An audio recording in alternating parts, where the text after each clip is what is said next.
My wife cheated, so I made her watch as I dismantled her life, piece by piece. I've been sitting on this story for a while. Everyone I tell it to says it sounds like a movie. Well, if it is, then I wrote the script, and I made sure she watched every scene unfold with her eyes wide open.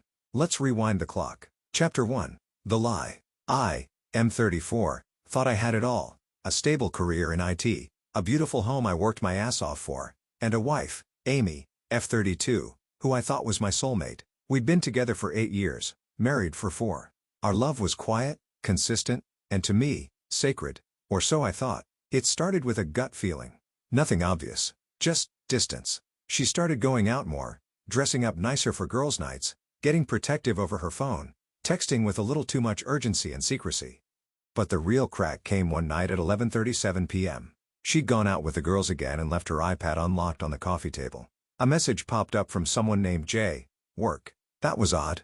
I'd met most of her co-workers. Never heard of a Jay. Curiosity got the better of me. I opened the iMessage app, and my world collapsed. Graphic texts, nude photos, hotel bookings, dirty little secrets. She wasn't just cheating, she was investing in it. Compliments about how he made her feel alive, comparing him to me, calling me too predictable and boring. I read messages where they laughed about me. I sat there, shaking. I wanted to scream, cry, break something, but I did none of those things. I took screenshots. Every message, every image, every receipt. I airdropped it all to my phone. Then I set the iPad down gently and smiled. Chapter 2. The Preparation. I didn't confront her. Not yet. What's the fun in a story with no build-up? Instead, I started laying the groundwork. Private investigator. Hired one the next morning. Within a week, he had photos of them kissing in his car, entering hotels, and even one where she left our anniversary necklace on his nightstand. Financial separation. Quietly opened a new bank account. Diverted my paycheck. Froze our shared credit card. Removed her as a secondary. Legal counsel. Consulted a divorce lawyer. In my state, adultery has major consequences. Lucky for me, I had all the proof I needed. Social media sweep. Created a burner Instagram account and followed both of them. Started screenshotting their likes, DMs, tagged locations, everything. Backup plan. Started packing small things. Personal mementos, family heirlooms. Moved them to my best friend's garage. Then, I waited. I played the perfect husband. Flowers, dinner, back rubs. I even planned a weekend getaway to a luxury cabin in the Smokies for our romantic reset. She bought it. Of course she did. She thought I was a fool. Chapter 3. The Unveiling. The weekend arrived. I took her to the cabin. Candlelit dinners. Wine by the fireplace. She was relaxed, affectionate, like nothing was wrong. And then, on the final night, I pulled out a leather-bound book I'd made. She thought it was an anniversary scrapbook. It was. Page 1, a printed screenshot of her first message to Jason. Page 2, a photo of them kissing in his car. Page 3, hotel receipts, her lingerie, her calling me clueless. Her face drained of color. I know, Amy. She started crying instantly. Let me expla. No, you don't get to speak. Not yet. I handed her a second envelope. Inside, divorce papers, already filed, citing adultery, with full documentation. In our state, that means she forfeits her claim to alimony and potentially half the house. Then came the final blow.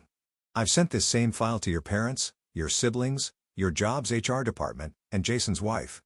Amy broke. She collapsed to the floor, sobbing, wailing, tried grabbing my leg, begging. All I said was, finish your wine. We're leaving first thing in the morning. Chapter 4. The Fallout.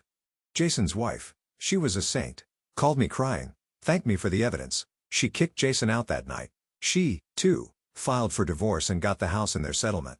Amy's job, she and Jason worked at the same mid-size marketing firm. Their affair violated company policy. They were both fired within 48 hours. Amy's family, her mom called me, heartbroken, told me she raised her daughter better. Her dad, a former Marine, sent me a text. You did the right thing. I'm sorry.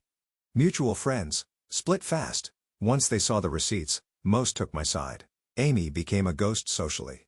The divorce finalized cleanly. I kept the house, the dogs, and 90% of our shared assets. Chapter 5. The Aftermath. She tried contacting me for months. Emails, letters, even a voicemail sobbing and apologizing. I never responded. Jason? He moved 2 states away after being publicly humiliated by his wife in front of his church. Good.me? I transferred jobs to a new city. Focused on myself. Hit the gym. Traveled. Started a photography side hustle. Met someone better, honest, real, and loyal.